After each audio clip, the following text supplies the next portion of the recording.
Yitro. Yitro. Très belle parole. Voilà. Vous avez vu le Paracha message préféré des Tunisiens. Le soi-disant que Trump il a envoyé. Bah, Vous c'est avez du vu fake. Et comment que j'ai vu ça C'est marrant. Genre, Trump c'est un peu trop. Parce que il a son gendre qui est. Ah, Alors, Parachat Yitro, c'est Parachat de Matan Torah. Bon, Hachem, bon, il y a beaucoup de messages, on discute un petit peu avec Greg, il y a beaucoup de messages autour de Yitro lui-même, qui est un personnage très, très particulier, le beau-père de Moshe Rabbeinu, c'est le premier guerre de l'histoire, le premier converti de l'histoire, et on voit la grandeur d'une personne qui se convertit. Comment? Non, sa femme. C'est Yitro le premier guerre, parce qu'il y avait c'est déjà que la liste d'Israël. Il a eu une paracha.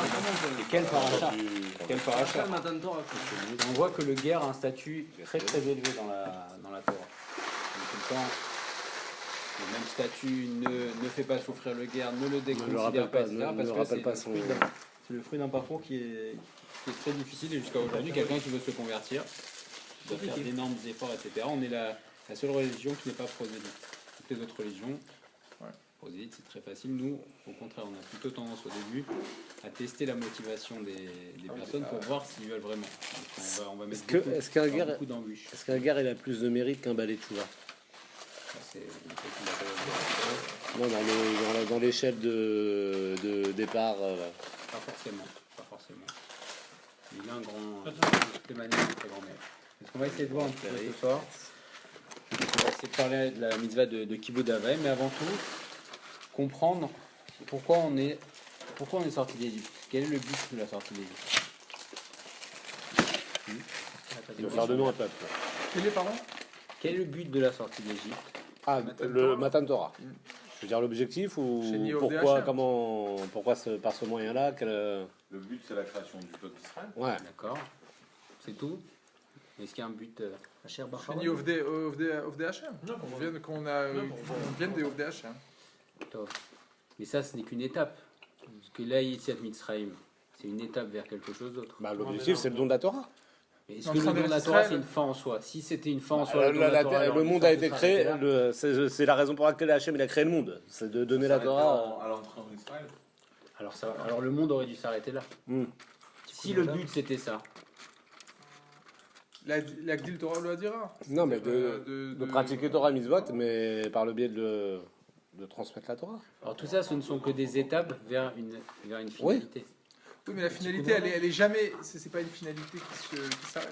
Elle est en perpétuel mouvement. Enfin, si tu veux, c'est un mahalach. C'est un mahalach. Il n'y a pas une finalité. On parle sur quel angle de vue? Zohar, Kabbalah. Il y a un but. Parce que les 70 qui descendent, c'est les 70 nations. Yaakov, il descend à la 70, donc il y a 70 nations qui descendent en Égypte. Après, c'est le Tikkun Olam.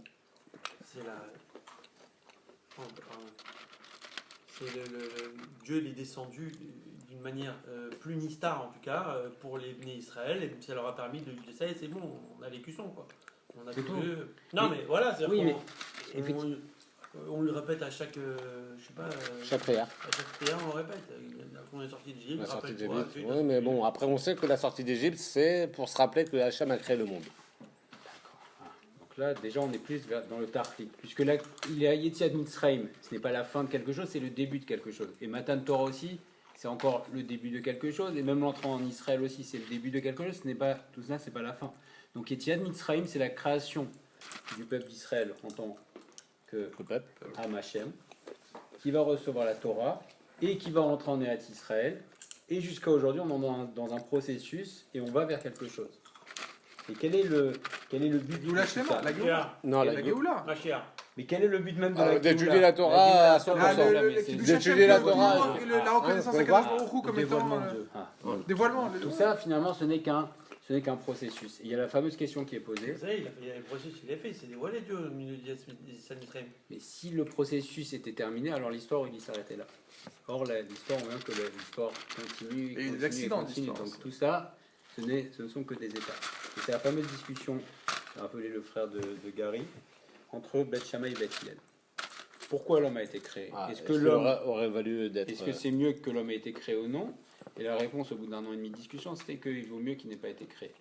Et le Sefer Avatraim pose une question à ce propos. Il pose une question qui n'a apparemment aucun rapport. Il demande pourquoi la première bracha des Sheva Brachot, c'est Shakol Baral Yarvodo. Et non pas que je veux dire. Yotzer Adam. Que je veux dire quoi? Dans l'ordre, normalement, il y a un homme et une femme. Shakol, la première bracha des Sheva Brachot, c'est Shakol Baral Yarvodo. Maintenant, on est en train de célébrer le mariage entre un homme et une femme. Et la première chose qu'on va dire, c'est Shakol Baral Yarvodo. Que Akadosh Baruch Hu a tout créé pour son kavod. Et après, Yotzer Adam. Qu'il a créé l'homme. Alors que normalement, ça aurait dû être dans l'autre sens. Yotzer Adam. Et là, on est en train de parler de l'homme. Alors il répond comme ça. Il dit, On va du plus grand au plus petit. on a le principe. Le Anochi C'est quoi? Alors c'est Ah, tu peux pas. chez Akol que tout bara a été créé. Yarvodo. On a Il a dit- tout créé pour son kavod. Akadosh Baruch Hu, il Ouais. va comprendre ce que ça veut dire aussi. Est-ce que ce ce kavod. qu'il voulait du kavod absolu? Non mais attends. Si on traduit littéralement, est-ce que Akadosh Baruch Hu a besoin de notre Mais kavod? d'un autre côté, on a dit dans la paracha précédente qu'il ne peut pas y avoir de roi s'il n'y a pas de peuple. Donc tu peux pas lui rendre ce kavod s'il n'y a pas l'homme. Bon, en même temps, Hachem, il a tout ce qu'il veut. Ce que je veux dire, c'est Top. que- Il n'a pas besoin. Donc, Il n'a pas de besoin. Il y a beaucoup de questions là-dedans. Le kavod, est-ce que Akadosh Baruch Hu a besoin de notre kavod? C'est quoi le kavod d'Hachem? Et pourquoi, donc si on revient à notre question, pourquoi la première bracha, la première des Shavuot n'est pas Yotzer à Adam puisqu'on parle de l'homme? Eh bien, c'est directement lié Et à Yotzer, Bet c'est Shammai et Yotzer. Bet Hillel. On a dit que l'homme, il aurait mieux valu que l'homme ne soit pas créé. Mais comment l'homme va réaliser, on va donner une raison à son existence, c'est Servant Hachem. s'il donne du kavod à Hachem. Donc du coup, pour justifier son existence, l'homme doit donner du kavod à Kadosh Baruch Hu. Et alors s'il donne du kavod à Kadosh Baruch Hu, alors à ce moment-là, oui, là il y a une raison que Yotzer Adam, et c'est pour ça, dit le Sefer Avatraim, Yotzer Adam qui crée l'homme. Moi, juste une question par rapport aux petites questions qu'on s'est posées sur la sortie d'Égypte. Mais comme on a dit, c'est des accidents de l'histoire parce qu'au départ, Adam rentre dans le Gan Eden, il n'est pas censé faire la faute et il est censé recevoir, faire Shabbat, rester en mode Gan Eden. Donc le but premier de la création, comment Hachem y voit les choses, ça a été un peu détourné et après la sortie d'Égypte et bien tout ça, ça vient en réparation. Il ne savait pas qu'il allait faire la faute. Le but est resté le même. Ça c'est dans la touche. Non mais on répare, Mais le but on est répare en resté le quelque même. sorte. Le but Donc, est le resté le but- même, mais là on Enfin, c'est des réparations. Le deuxième les- Betamikdash, on était censé rester dans ce malach. Mais les deuxièmes tables de l'or, on ne va pas chercher. Pourquoi les premières elles étaient là? C'est Quoi? les deuxièmes. Le rot. Ouais. Alors, Et pourquoi pas troisième maintenant? Pourquoi deux? Mais pas pareil. Ah, il y en Ça, a c'est qui encore- ont ça c'est fait. encore un autre, C'est Ça s'appelle le un Nouveau autre débat. le Nouveau Testament. Enfin, et pourquoi on fait des changements aussi dans l'étape de la loi? On fait des changements comme Non. Zachor et Shamor. Pourquoi, Il faut pourquoi faire chacune de vos questions, c'est un shit, c'est un Enfin, chiour. si elle serait restée. Si S'ils on avaient se arrêté- dit, si on Attends, se on fait met dans les l'idée que les Unishmat, premières étapes de la loi seraient restées normalement, qu'il n'y ait pas eu Hein de Vaudor, alors il n'y aurait jamais eu la notion de Shamor. Non, c'est les deuxièmes tables de la loi, c'était écrit Ça pareil peut- aussi, ça c'est va peut- être Hanan. C'est quand Moshe Rabbeinu fait Mishneh Torah, il redit, il dit va être Hanan et il change. Il change D'accord, mais Zachor donc et Shamor. ça veut bien dire que s'il n'y avait pas eu le cassement des premières et le renouvellement des tables de la loi, il n'y aurait pas eu la notion de Shamor Pas Tiom Shabbat. forcément, parce que Moshe Rabbeinu il répète, il redonne pas les tables de la loi. Au moment de va être Hanan, il répète. Bon. Voilà, alors on ressente le sujet. Donc, apparemment, tout le but de Yetziat Mitzrayim, c'est et le but de la création de l'homme, etc. C'est le dévoilement et c'est le kavod Hashem. C'est dévoilé dans le monde de kavod Hashem. Et ce que dit Akadosh Baruch Hu au clan Israël, nous dit, c'est Atem Edai. Vous êtes mes témoins. Donc, la sortie d'Égypte avait pour but de créer un peuple qui va réaliser finalement la volonté d'Akadosh Baruch Hu, et c'est dévoiler dans le monde le Kavod Hashem. Qu'est-ce que ça veut dire? Comment on fait pour dévoiler le Kavod Hashem? Comment on fait pour On lui dévoiler donne de la Kavod place. Hashem? On lui C'est- donne de la place. hors la goïne, en se comportant, en étant à la hauteur de ce qui... Celui-là, non Non, en faisant Ouais, du mais Hachem, d'être... C'est un peu une autre question. Parce Celui-là, que modé. si c'était dévoilé. Vis-à-vis des goïms ou vis-à-vis des juifs, si tu veux dire. On remercie, tu remercies. Modé. On fait le sortie sur d'Égypte. Léo Nishmat Sarah Marlène Bat Rachel. Ah oui, on dit aussi Myriam, Bat, Luna.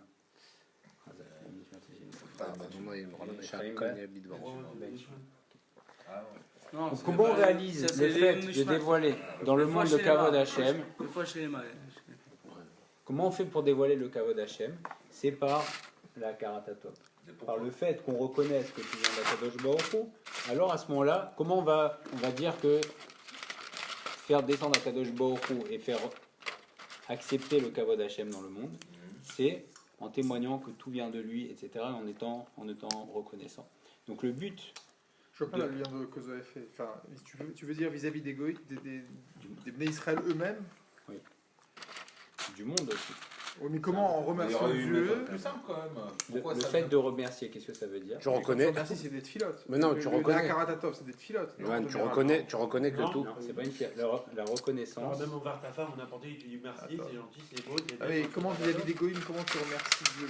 Enfin, Pourquoi les goïms? non, c'est ça, dont je parle aussi. Tu veux dire que Oui, c'est un but général que Nous le avons peuple senti- d'Israël dans le monde. C'est la notion de kavod. Dieu n'a pas besoin de notre kavod. Qu'est-ce qu'on dit quand on dit kavod? Ça vient du mot kaved. Kaved, c'est donner de Lourd. l'importance. Donner de l'importance. Et comment on va donner de l'importance? C'est en reconnaissant, en disant que tout vient d'Akadosh Baruch Hu, etc. Et en reconnaissant que finalement c'est lui qui a créé le monde, puisque le monde est un acte de chesed, etc. En reconnaissant que tout vient d'Akadosh Baruch Hu et en reconnaissant que Enod Milevado, alors à travers ça, c'est ça la notion de Kavod Hashem. C'est pas de dire que Akadosh Baruch Hu n'a pas besoin de nous. Parce que le fait de dire que Akadosh Baruch Hu a créé pour qu'on lui donne du Kavod, Ah, mais c'est ça comme- réduit mais quand même, Ouais. j'ai la un peu du grandeur mal. d'Akadosh Baruch J'ai Hu. un peu du mal avec de dire qu'il n'a pas besoin de notre cavote.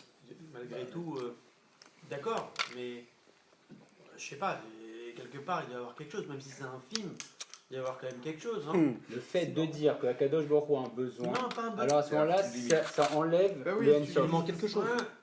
Et par définition, on ne peut pas définir Akadosh Baruch Hu, on ne peut le définir que par Pourtant, dans le Zohar, on la- dit, la- oui. enfin, dans le Zohar, on dit bien que il y a quand même quelque chose. Il y a quand même une satisfaction d'Hachem quand il voit le Bnei Israël faire cette. Même la satisfaction, c'est un sentiment, on touche toujours à l'anthropomorphisme. C'est-à-dire que Bah, on est obligé de donner un des. sentiment à Kadosh Baruch Hu, mais Akadosh Baruch Hu n'est pas. Si Akadosh Baruch Hu a vraiment des sentiments, alors à ce moment-là, ça le limite. Quand Alors, on dit il qu'il est s'en- triste, alors, il il est s'en fiche. content, etc. Alors il s'en fiche quand Mais il ça explique-moi, ne je le sais pas concerne même pas de sentir C'est chose pas- pas non, des non, choses. on peut pas. je vais comprendre comment on peut dire d'un côté, il faut lui faire cavode, le côté la personne qui doit recevoir, parce que quand tu dis cavode, c'est une notion, c'est un ensemble, tu vois, je veux dire. C'est-à-dire que tu donnes du cavode à quelqu'un, logiquement, c'est pas du cavode avec la personne en face, ça l'intéresse pas. Ça doit être touché quelque part, il doit être touché de quelque chose.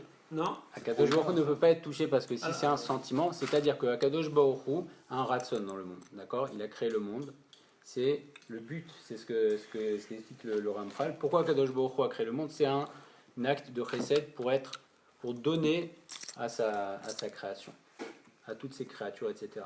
Et quel est le vrai chesed?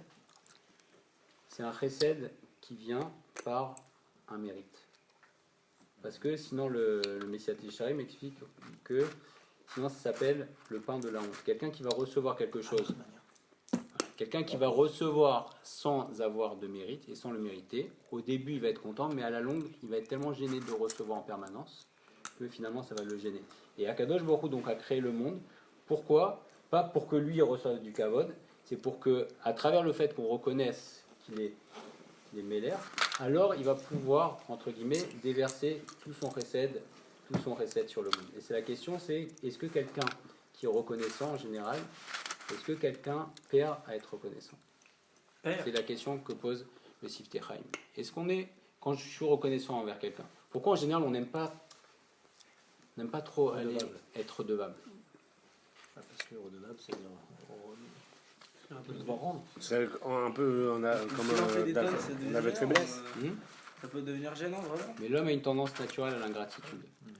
L'homme a une tendance naturelle à l'ingratitude parce que le fait de reconnaître qu'on a reçu une tova de quelqu'un, alors on se sent obligé de lui rendre. Et c'est une grande erreur, parce que en général, on verra que si on va dire merci à quelqu'un, quelle va être la réaction de la personne? De rien, mais Non, mais aussi, elle si sait tu es qu'elle vraiment sait- reconnaissant, Elle sait que. Elle sait. alors Elle elle sait. va Ouais, à charge de revanche, te exactement. redonner. À charge de revanche. Si tu es vraiment quelqu'un qui est vraiment reconnaissant qu'on lui a fait une tova, la tendance de l'autre personne n'est pas de le dominer, contrairement à ce qu'on pourrait penser, mais c'est au contraire de plus lui donner, etc. Et si on voit un enfant, puisqu'on va passer maintenant au sujet de Kibud Avaim, si on voit un enfant, si on prend deux enfants, les deux on va donner la même chose, et il y a un enfant qui va prendre la chose, qui ne va même pas regarder son père ou sa mère, et l'autre qui va être reconnaissant, et pourtant la reconnaissance demande un effort, auquel on va avoir plus tendance la prochaine fois. À redonner, c'est Ouais, celui qui remercie. Voilà, donc la reconnaissance va éveiller chez la personne envers qui on est reconnaissant une volonté de chesed, etc. Deux choses. Ma femme ce matin me disait à chaque fois que tu rends service, toi on te rend pas service. Je fais, déjà, je préfère rendre service. Je préfère rendre service Moi aussi, j'ai ça tous les. que de trucs. Et si tu rends service en attendant que l'autre personne elle te rende service, c'est pas du chesed. Et on dit que le plus grand chesed, c'est d'ailleurs le chesed que tu fais à un mort. Tout à fait. Parce que c'est un chesed que tu fais sans attendre rien en retour. Effectivement. Donc si on rentre maintenant dans le sujet de Kibud Avaim, le Kibud Avaim, on sait que c'est dans le premier côté, dans la première étape de la loi, et donc ça rentre dans la Makom. Alors la lecture qu'on a le plus souvent, c'est de dire que la mitzvah de Kibud Avaim, effectivement, c'est un devoir de reconnaissance qui est naturel vis-à-vis de nos parents, avec tout ce qu'ils nous donnent, etc. C'est un devoir de reconnaissance. Et à travers le fait qu'un homme va apprendre à être reconnaissant avec ses parents, alors, là, qu'est-ce qui va se passer? Il va devenir reconnaissant envers Akadosh Baruch Hu, parce que quand il aura l'esprit suffisamment mûr pour comprendre que ses parents aussi ont été créés par Akadosh Baruch Hu, alors il arrivera aussi par là même à reconnaître envers Akadosh Baruch Hu. Et donc l'explication qu'on a en général, c'est celle-ci, c'est à travers l'éducation avec les parents, alors on va commencer à respecter Akadosh Baruch Hu, et aussi le fait qu'on craigne nos parents, etc. Ça va éveiller en nous cette crainte d'Akadosh C'est Baruch pour Hu. ça que c'est passé en Benadam Lamakom. Oui, c'est une des explications. Mais aujourd'hui, on va C'est voir. pas aussi parce que la peine d'un enfant, c'est une association entre le Dieu et les parents. Alors, il faut essayer de comprendre qu'est-ce que ça veut dire. Ça va être là, ce qu'on va voir là tout de suite. Derrière l'ingratitude, qui est donc le contraire de la reconnaissance, ça a été, ce qui a été reproché à Paro, c'est que l'ingratitude de Paro l'a conduit à ne pas reconnaître Hachem. Donc en sens inverse, la reconnaissance d'un côté, ça te fait, tu t'attaches et tu reconnais tes parents. Quand tu grandis, après, tu apprends l'éducation que tu as pour après reconnaître Hachem. Et le côté de l'ingratitude, après, ça te pousse à rejeter. Hein. Le point final de l'ingratitude, les Sfarim disent, c'est la kfira. Quelqu'un qui est ingrat finira par... La personne qui est ingrate finira automatiquement, s'il est ingrat avec ses proches, il finira par être ingrat avec Akadosh Baruch Hu, revenir avec Akadosh Baruch Hu, puisque c'est un processus, c'est une mida. Et à l'inverse, quelqu'un qui est reconnaissant envers ceux qui lui font du bien, eh bien, c'est quelqu'un qui va arriver à la reconnaissance envers Akadosh Baruch Hu, et à travers ça, il va réussir. Oui. Si c'était ça la finalité, avec ton introduction de la création du monde, tout ça, il y a quand même des méthodes plus simples et plus claires pour y arriver. C'est-à-dire Je sais pas, vas-y, des miracles tous les jours, devant tous les peuples en avant, un vrai miracle qui tient tout le monde et on n'en parle plus. Ah, mais ça donne pas du mérite. Akadosh Baruch Hu veut qu'on mérite. Qu'on fasse des jetés de doute. Et le mérite passe par le fait que nous soyons reconnaissants. Donc Akadosh Baruch Hu s'est révélé une fois pour dire voilà, je suis là, il s'est révélé à Yetziat Mitzrayim, à Matan Torah, etc. Mais après, le but de la création du monde, c'est un but où on va mériter ce qu'on va recevoir.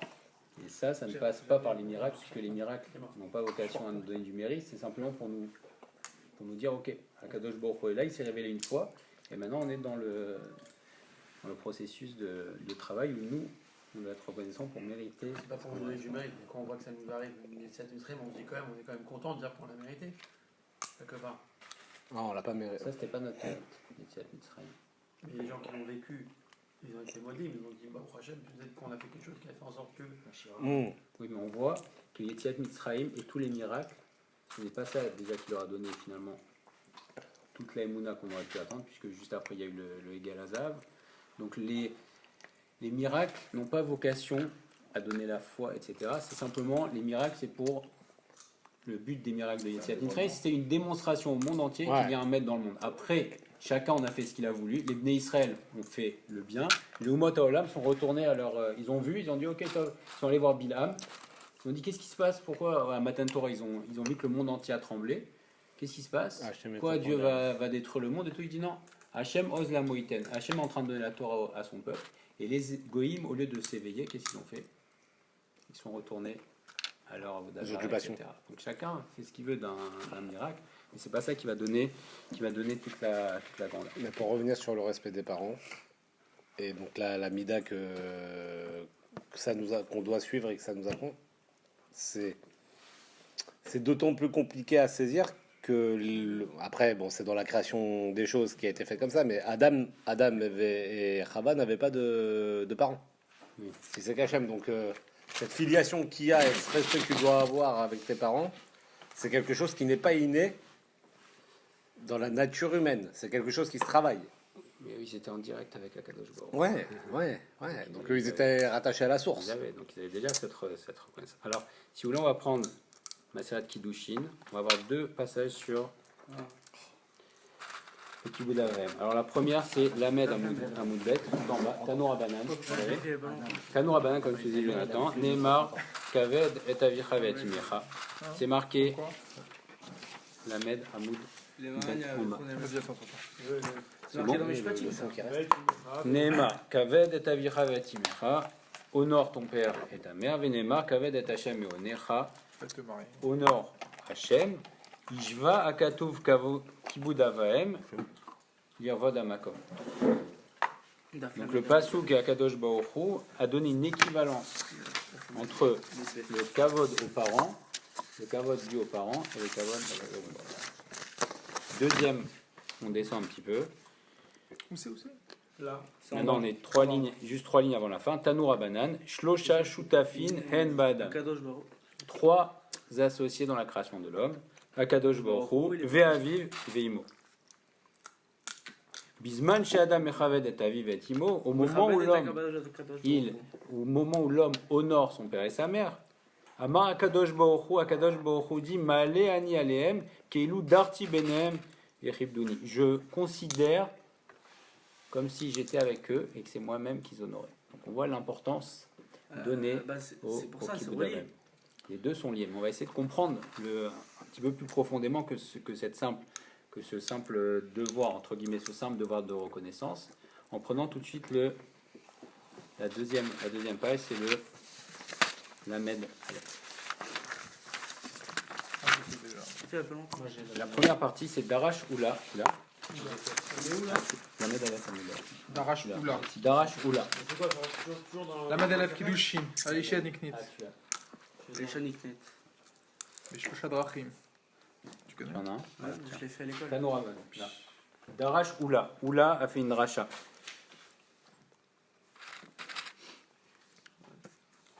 Darash Oula Rabba Pitra de Benessia. Il a fait une racha à l'entrée de la maison du Nassi. Maïdirtiv. Qu'est-ce qui est marqué? Yoducha Hashem Kol Malche Eretz. Tous les peuples de la terre vont te louer à Kadosh Baruch Hu. Kishamu Imri Picha. Quand les Umot HaOlam, les rois des nations, ont entendu les 4 premiers commandements, qu'est-ce qui s'est passé? Besha Shamar Akadosh Baruch Hu Anochi. Quand Akadosh Baruch Hu a dit Anochi, premier commandement, Velo Yelecha, le deuxième, Amru Mot HaOlam, les Umot HaOlam ont dit Lirvod Atzmo Udoresh, que Akadosh Baruch Hu donne les commandements pour son honneur. C'est les Umot HaOlam qui ont dit ça? Oui, les rois du monde ont dit c'est quoi ça? Anochi, quoi. Anochi, je suis, tu vois. Donc ils ont dit ce que veut Akadosh Baruch Hu, c'est le kavod, mais ce n'est pas le émet. C'est-à-dire qu'il n'y a pas de but, c'est simplement de dire que Akadosh Baruch Hu veut s'honorer. Ça, c'est le Maral de Prague qui dit ça. Mais quand ils ont entendu Kevan Shamar, Kaved et Avichavet Imecha, Chazru Veodu les Mamarot Arishonot, quand ils ont entendu Kaved Avichavet Imecha, honore ton père et ta mère, alors ils ont dit là, Akadosh Baruch Hu ne cherche pas son kavod, mais il cherche un but un but plus élevé, et il cherche le Hémet. Mais le Maharal de Prague pose une grande question à partir de ce qu'on va voir tout de suite. C'est que si on limite la mitzvah de Kibbout Avaim à une mitzvah de reconnaissance, alors on va voir que les goïms sont plus enclins à respecter leur père et leur mère que nous. Et ça va poser un grand problème.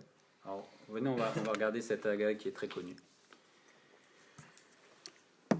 Vous l'avez, c'est la troisième grande ligne. Ma'asa Oved Kochavim Echad, les Aviv Be'ashkelon. Regardez ce qu'a fait un goy pour son père à Ashkelon.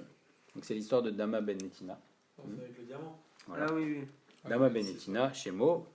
Bikshu Mino Chachamim. Alors les Chachamim lui ont demandé, ils voulaient récupérer des pierres pour le éphod. Ils lui ont proposé des sommes astronomiques. Et ils ont monté.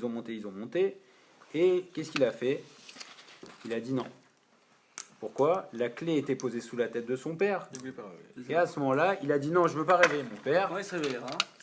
Et les Shana Acheret, Nathan Akadosh Baruch Hu Sraro, et à l'année d'après, cet homme-là, il a eu, chez Noldalo Paradouma Bedro, et il a eu une Paradouma dans son troupeau qui valait des millions et des millions. Voilà, Nassou Harmé Israël Eslo, ils sont venus les Harmé Israël, et ils lui ont dit, voilà, lui leur a dit, je sais que je peux vous demander tout ce que vous voulez, vous allez me payer la Paradouma, parce que je sais que c'est rarissime une Paradouma. Et il a dit, mais bon, je vais être gentil avec vous, je vais vous demander juste la somme que j'avais eue l'autre fois. Et là-dessus, le Maharal de Prague, que vous avez, nous dit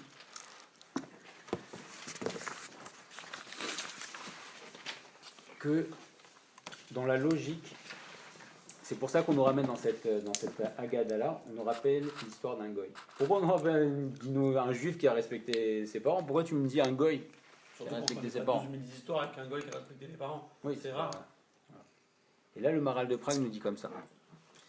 Il dit Ve'aviraya min goy be'ashkelon velo min Israël, umise teda ki goy mouchan beyoter yirvod avay min Israël. Donc le Maharal de Prague nous dit un chidouche atzum, il dit que le goy va plus respecter son père et sa mère qu'un juif, naturellement. Grâce à Dama ben Netina.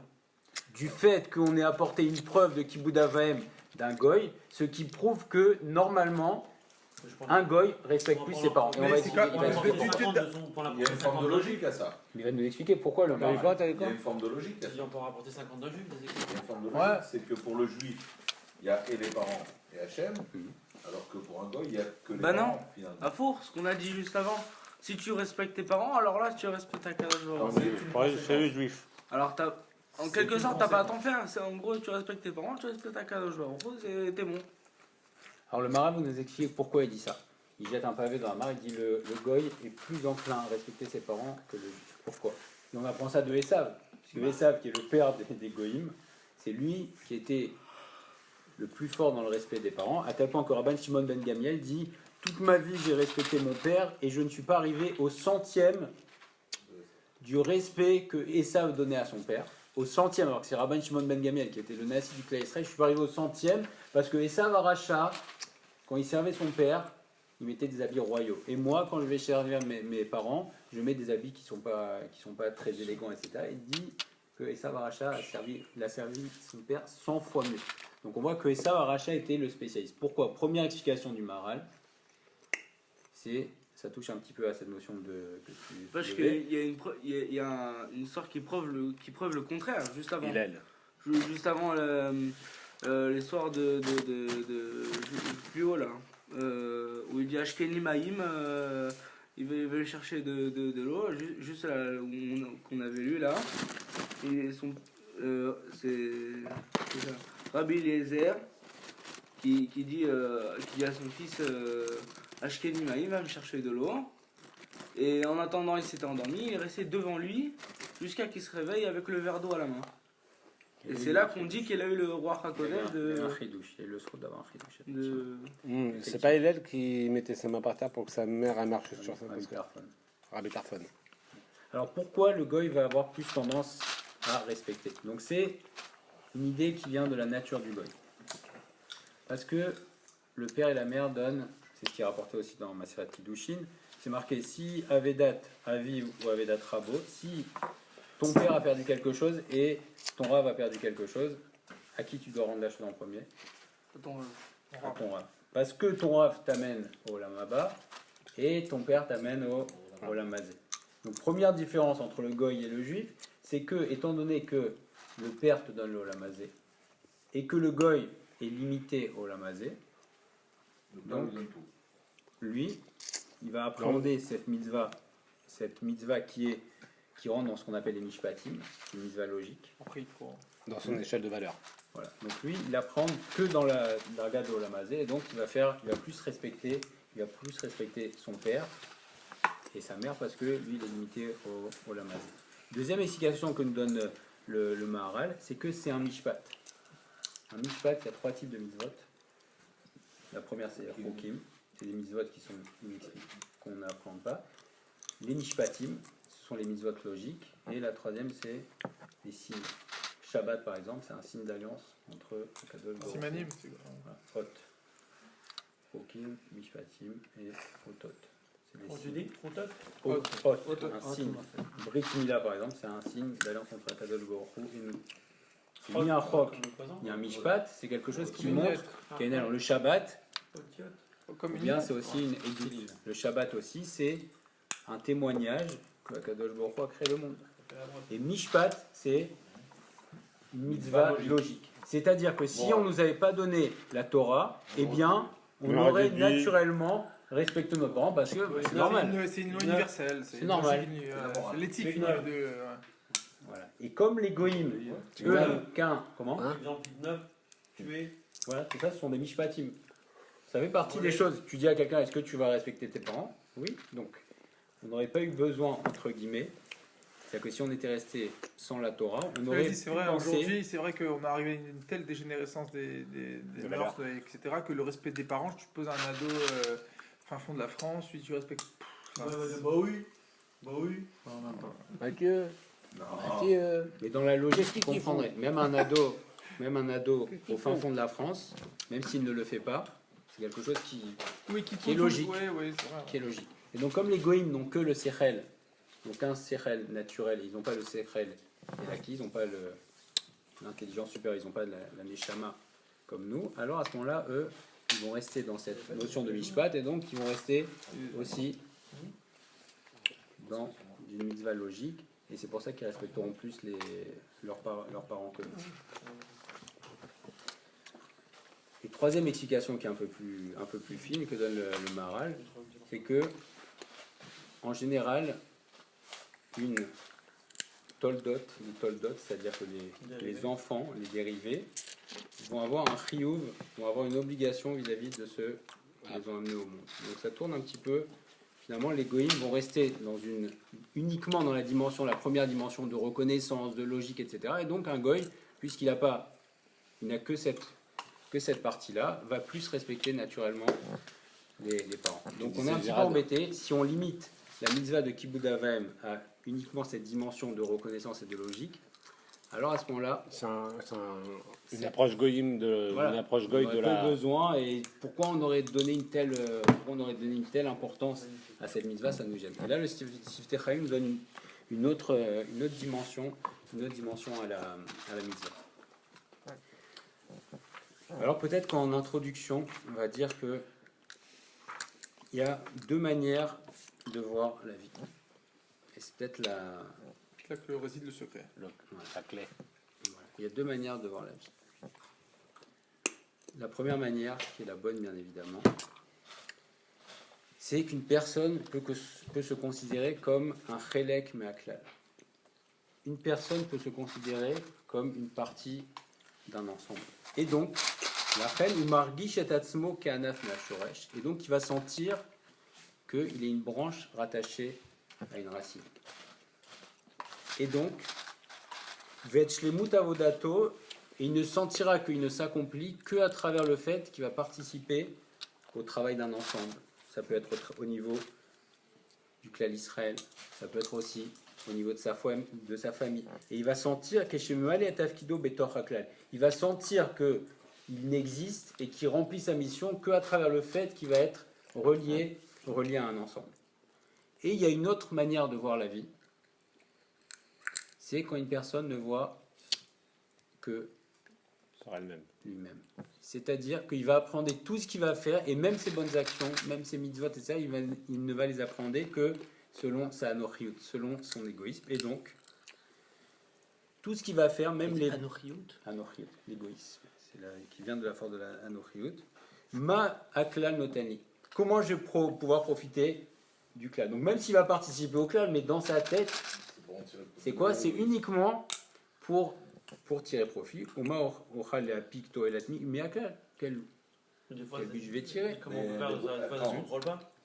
Non, mais l'égoïsme. Il faut savoir quelle est la force pas des de fois. Moi, ça m'arrive avec les clients, genre, je fais du visage, genre, j'attends pas de boum.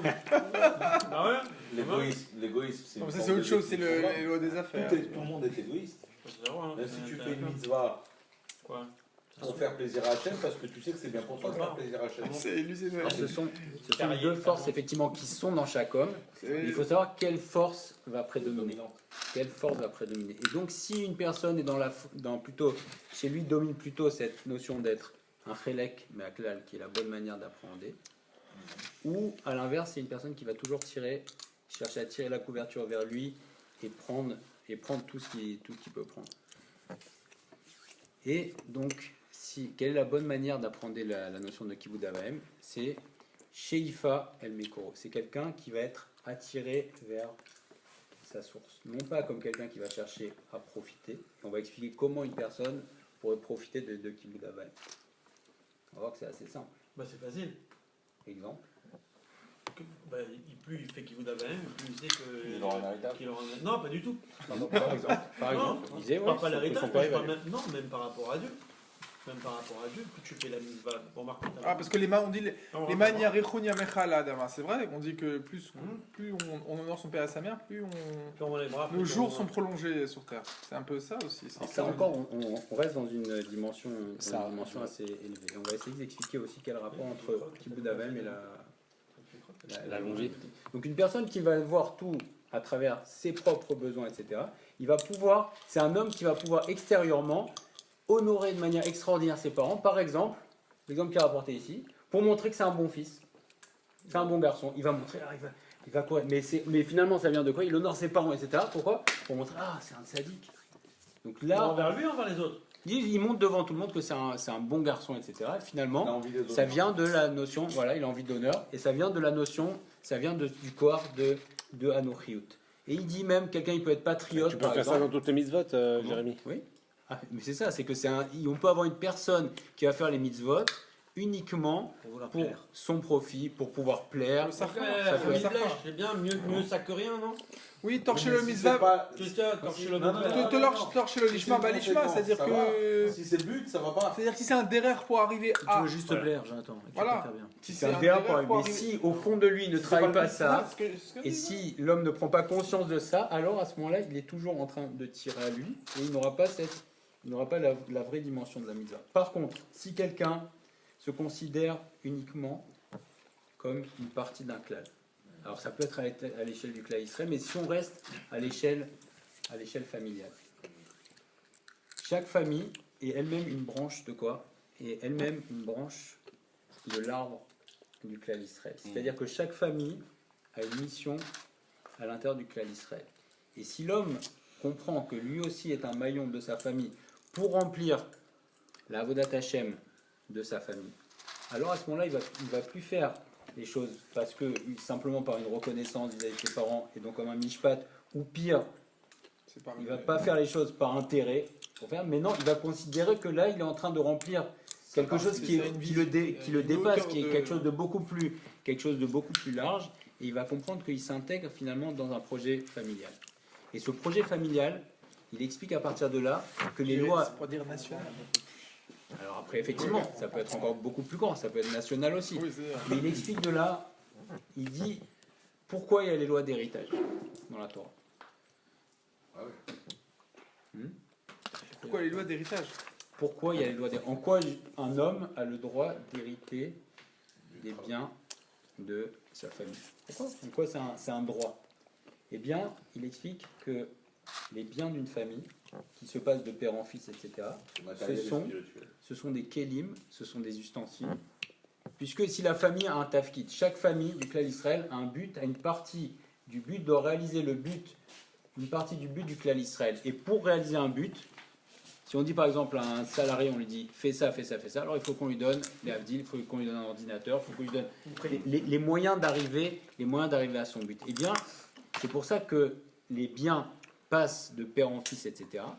Pourquoi ? Parce que les biens, l'argent, etc., ça fait partie des kélim, ce sont des ustensiles pour que la famille puisse réaliser. Et c'est ce qui justifie que les biens familiaux vont passer de père en fils. C'est la justification de la Yerusha. Sinon, en quoi ce serait un droit d'hériter de l'argent ?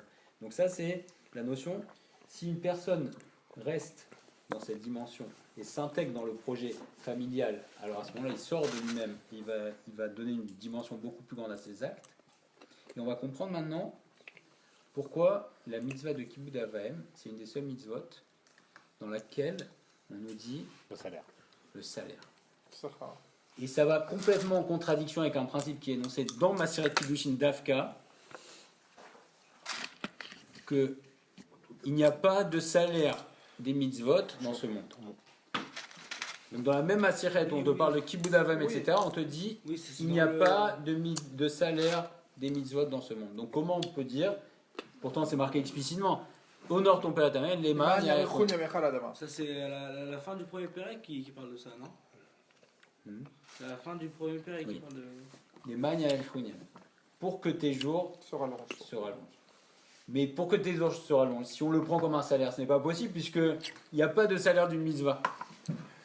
Donc la longévité qui vient du respect des parents ne peut pas être un salaire. C'est pas possible. On ne peut pas le comprendre comme étant un salaire. Alors pourquoi on nous donne la longévité comme qu'on perçoit comme un salaire pour le respect des parents? C'est une chaîne. Une chaîne que tu passes, c'est-à-dire que tu respectes tes parents, tu apprends ça à tes enfants, ils te respectent, entre guillemets ton hérite, comme on dit Yaakov Lomet. C'est-à-dire que l'héritage que tu laisses à tes enfants, les vertus, les valeurs que tu perdures comme ça. Pourquoi Dafka la longévité? Eh bien, c'est la même notion que l'héritage. De la même manière que l'héritage est un kéli pour réaliser la mission familiale, eh bien, la longévité aussi, puisque quand tu vas être dans une plus grande dimension, ce qui explique ici le Siftei Chaim, quand tu es dans une dimension qui n'est pas uniquement de reconnaissance envers tes parents, ou comme on a dit pire, d'attirer vers toi, soit pour de l'argent, soit pour qu'on te prenne pour un tzaddik, etc. Mais si tu es dans une dimension de t'intégrer dans le clan, dans ta famille, alors à ce moment-là, tu rajoutes de la qualité au travail de ta famille. Tu t'indexes dans une démarche de qualité. Il y a un principe qui est général, quand tu veux de la qualité, ça prend du temps.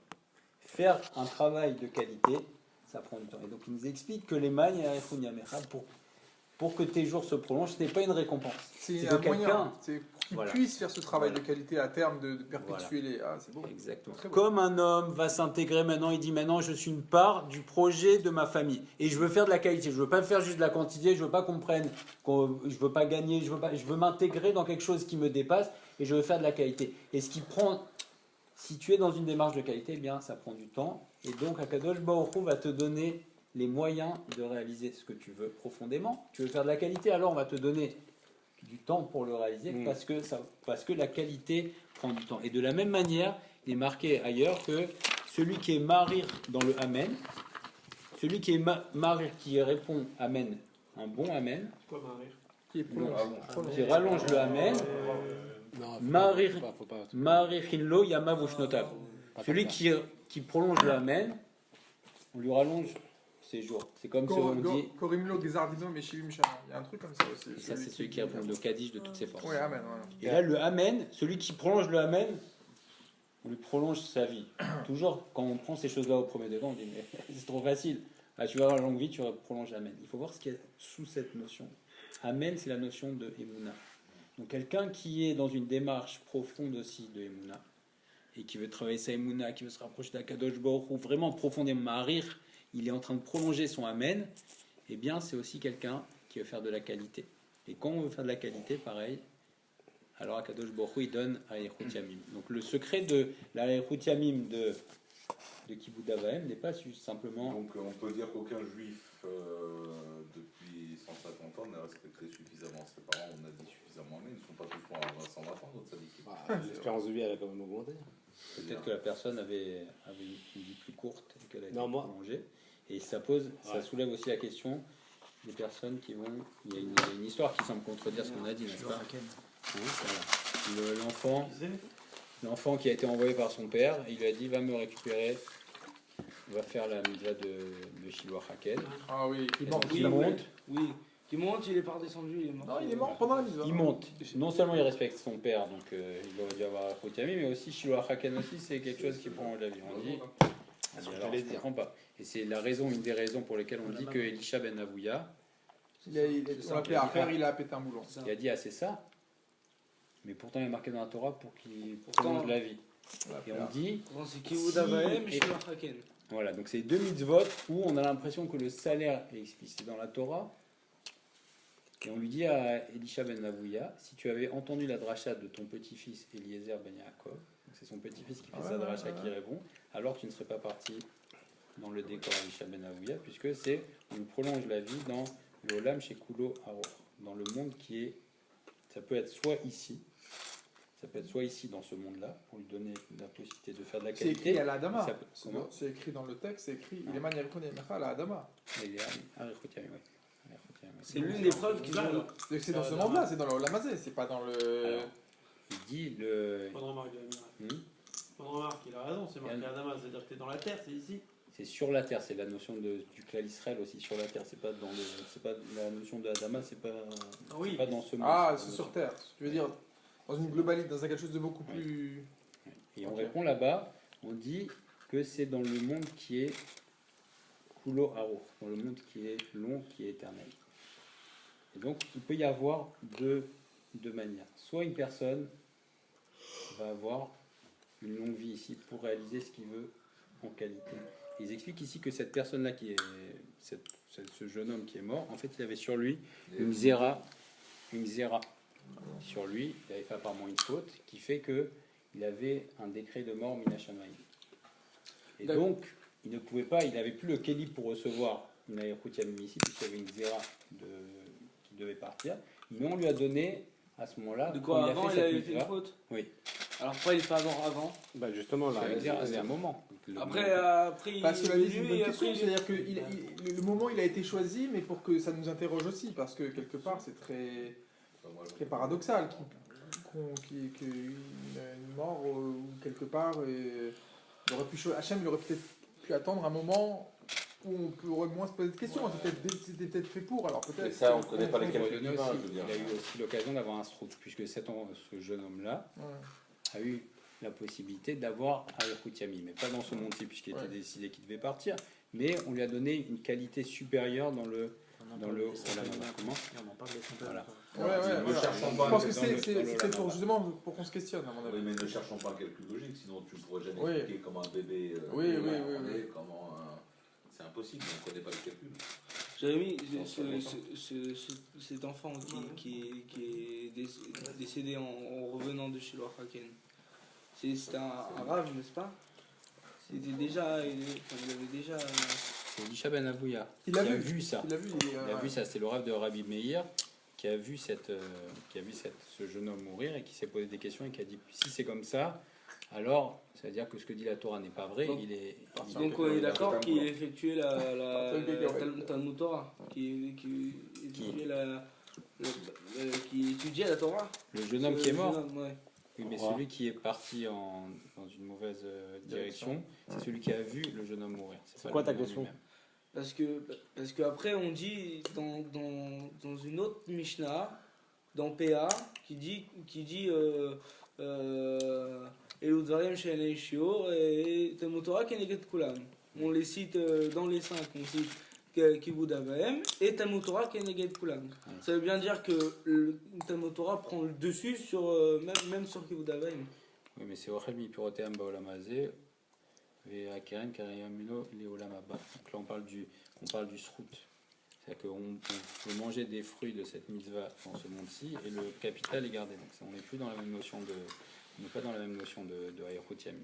Donc si on résume pour conclure, c'est que la mitzvah de Kibud Av Va'em, c'est bien sûr qu'on a un devoir de reconnaissance. Mais si on limite la dimension de Kibud Av Va'em à uniquement une notion de reconnaissance, alors, et qu'on la laisse au niveau d'un mishpat, c'est-à-dire juste une loi logique, alors il est fort possible que les goïms vont avoir plus tendance à réaliser. Ça ne veut pas dire que si on limite à un mishpat, les goïms auront plus de mérite que nous, mais on ne peut pas limiter uniquement à ça. Voilà. On doit intégrer notre respect des parents dans un tafkid plus large. C'est-à-dire que je dois me considérer non pas comme un électron libre et je fais juste une mitzvah aussi grande soit-elle, mais je dois comprendre que je suis une partie de ma famille et que ma famille elle-même, je suis un maillon et je suis le maillon d'après, etc. Donc je porte sur mes épaules aussi le tafkid de ma famille et je reconnais en respectant mes parents que je ne suis pas un électron libre, que je suis relié à la branche et cette branche-là se relie à l'arbre des Avot HaKadoshim. Donc quelqu'un qui reconnaît, qui respecte ses parents réellement, alors c'est quelqu'un qui se relie au tafkid de tout le clan Israël. Ça donne une dimension beaucoup plus élevée. Et s'il est dans cette dimension-là, alors il va avoir aussi,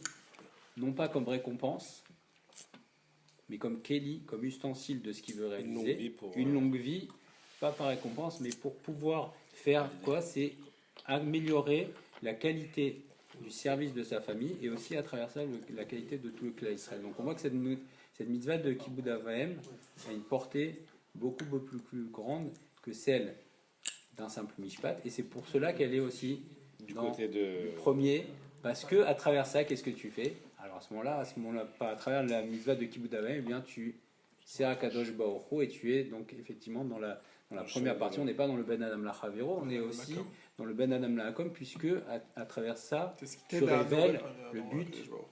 Tu révèles le but, c'est le Kavod Hashem. Magnifique. Et alors le converti là, il est où? Le converti qui?